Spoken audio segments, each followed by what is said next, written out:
Hello there, very good afternoon and welcome to Lunchtime News on TV Bond for the news first where the people come first. I'm Martin Satyanesan.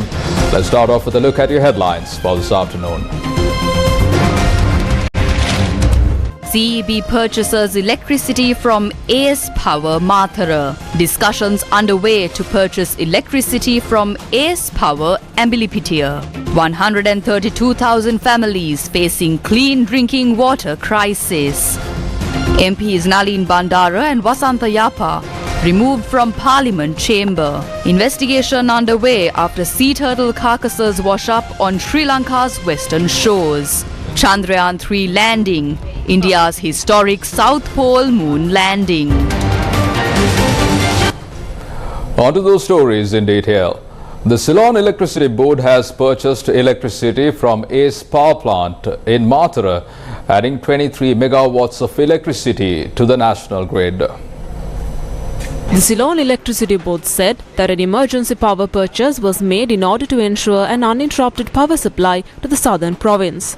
The CEB also said that discussions are underway to purchase electricity from ACE Power Ambilipitia. It was reported that the Samnala can only generate electricity for Wednesday the 22nd and that the water required for power generators are at 0.7 meters. The Ceylon Electricity Board noted that the operations of the 220 kilowatts of high power transmission line from Pulpitia to Hambantota will be activated on Thursday the 23rd.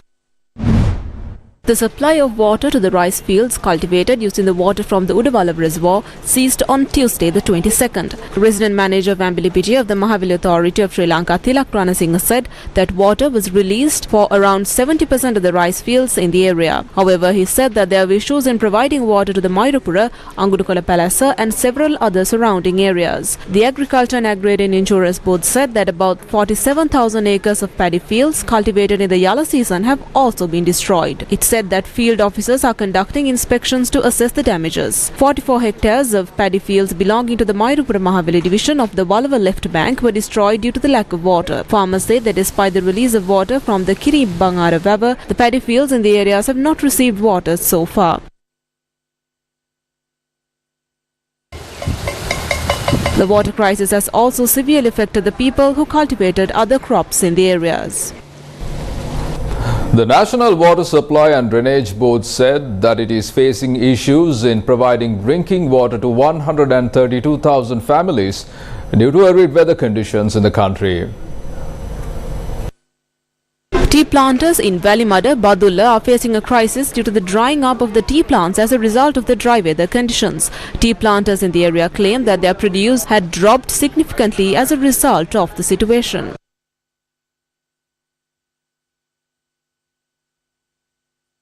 Farmers who cultivated crops including chilies, pumpkin and maize in Puliyankulama, Tiripane are also facing a similar situation. Supplying water to crops is a serious problem due to the drying up of wells and small irrigation tanks.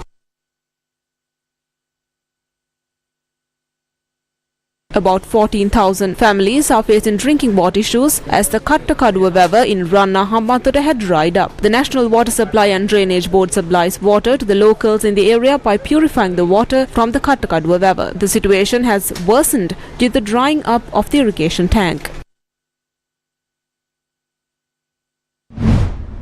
Sri Lanka raised its heat alert for the northern, north central and eastern provinces as well as the Monragala district. The Met Department said that the heat index in those areas is at a level that requires extra concern.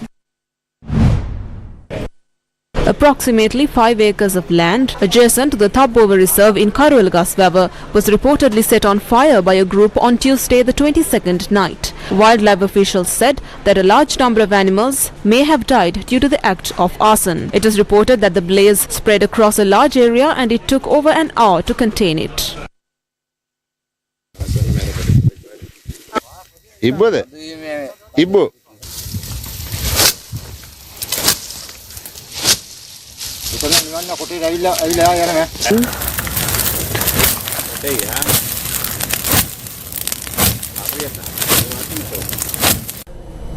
Farmers from Galendbindu have been rendered helpless as they are not able to secure a proper price for their produce despite cultivating in the midst of fertilizer and water crisis.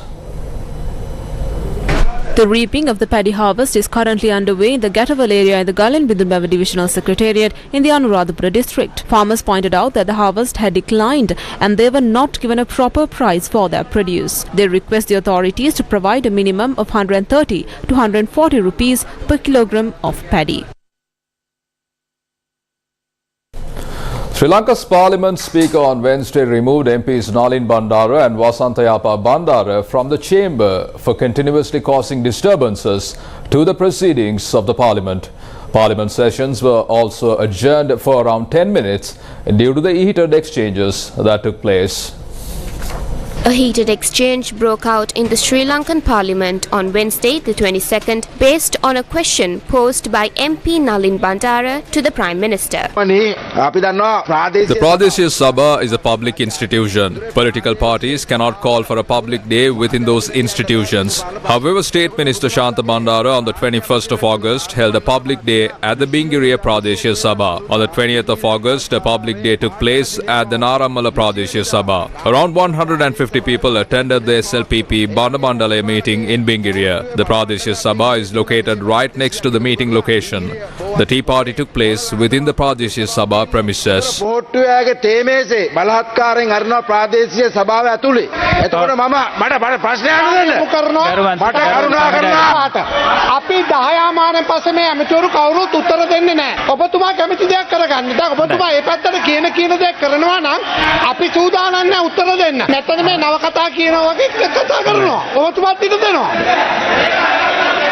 ගරු මන්ත්‍රීතුමන්ලා නිශ්ශබ්ද වෙන්න.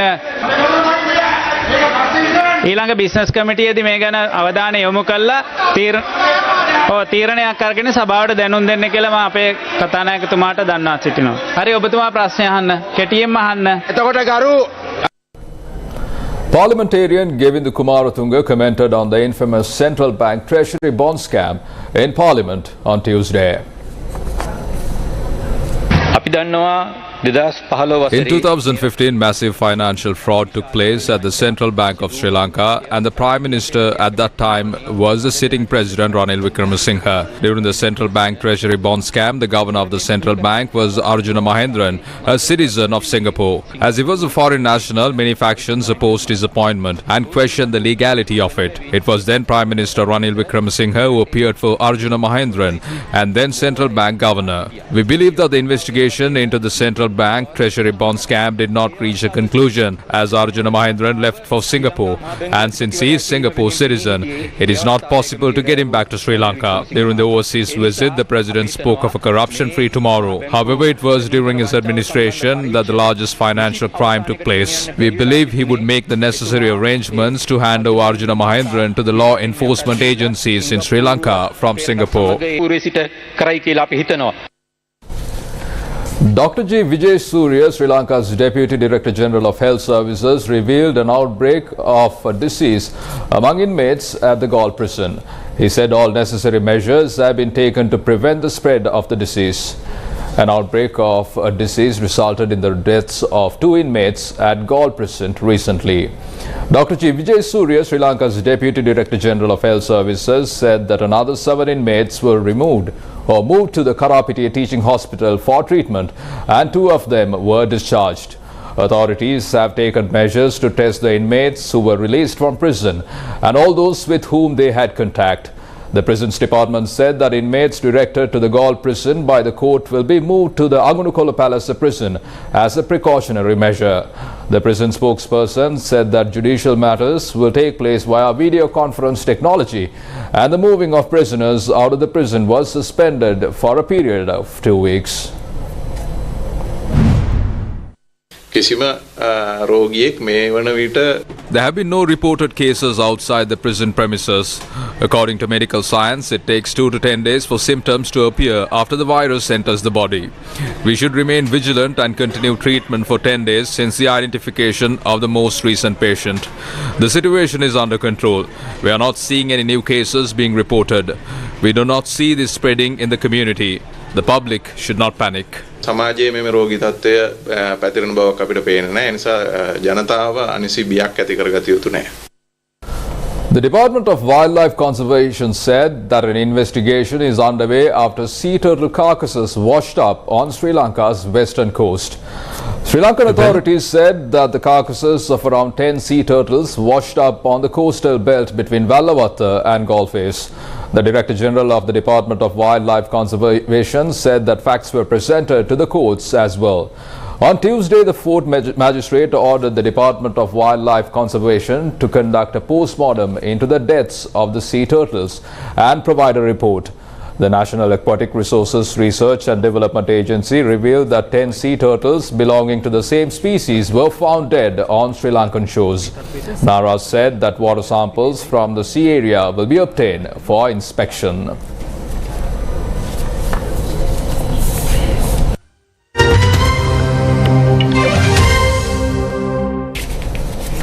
Shifting your attention to some international news. Pakistani rescuers pulled several children and one man to safety after their cable car became stranded high over a remote ravine on Tuesday, ending an ordeal lasting more than 15 hours.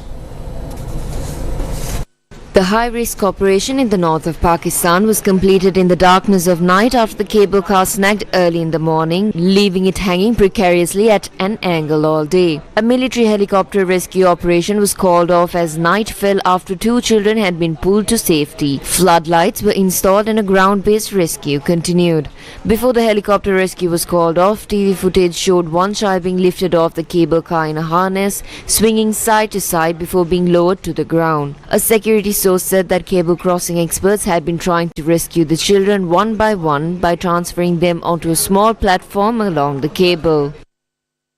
BRICS leaders met on Tuesday to plot the future course of the bloc of developing nations, but divisions re-emerged ahead of a critical debate over a potential expansion of the group intended to boost its global clout. Heightened tensions in the wake of the Ukraine war and Beijing's growing rivalry with the United States have pushed China and Russia, whose President Vladimir Putin will attend the meeting virtually, to seek to strengthen BRICS. They are seeking to use the August 22nd to 24th summit in Johannesburg to forge the grouping, which also includes South Africa, Brazil and India, into a counterweight to Western dominance of global institutions. China's President Xi Jinping said in remarks delivered at a BRICS Business Forum, quote, "Right now, changes in the world, in our times and in history are unfolding in ways like never before, bringing human society to a critical juncture," unquote. She skipped the event despite the presence there of counterparts Cyril Ramaphosa of South Africa, Brazilian President Luiz Inácio Lula da Silva and India's Prime Minister Narendra Modi. His remarks were delivered by Chinese Commerce Minister Wang Wentao, and it was not immediately clear why she, who had a meeting with host Ramaphosa earlier in the day, did not attend. Comments from Brazil's Lula pointed to a divergence of vision within the bloc, which political analysts say has long struggled to form a coherent view of its role in the global order. Beyond the enlargement question, boosting the use of member states' local currencies in trade and financial transactions to lessen dependency of the US dollar is also on the summit agenda. Russia's Putin said in a pre-recorded statement, quote, "The objective, irreversible process of de-dollarization of our economic ties is gaining momentum," unquote.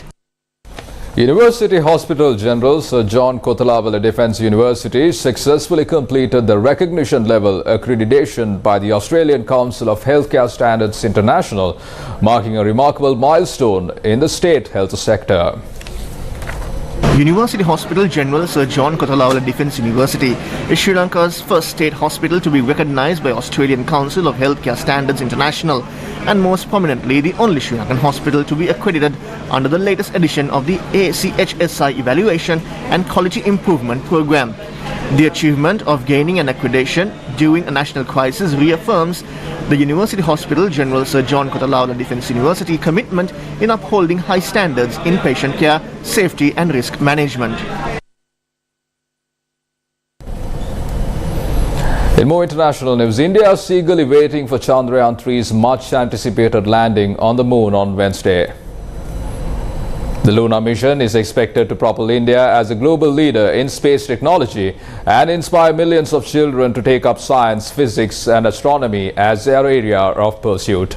Launched on 14 July, the lander module of Chandrayaan-3 successfully separated from the propulsion module on Thursday, 35 days after the mission was launched.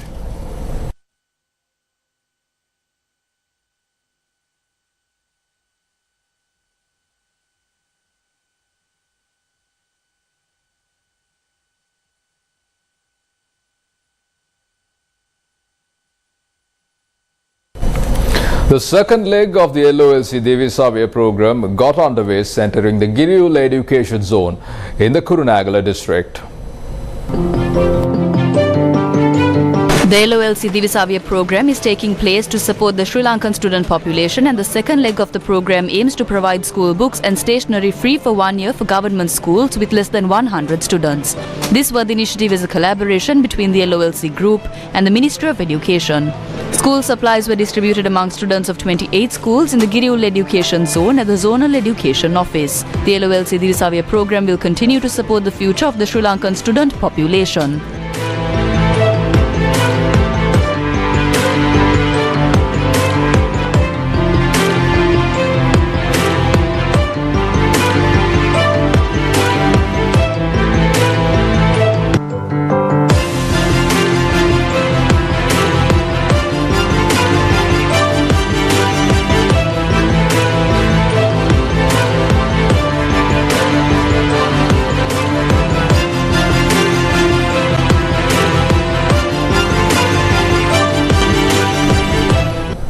From that, we bring to a close this edition of Lunchtime News on TV1. For details of these stories and much more, simply log on to our website www.newsfirst.lk. For the News First, where the people come first, I'm Martin Santinis, and you take care and have a great day.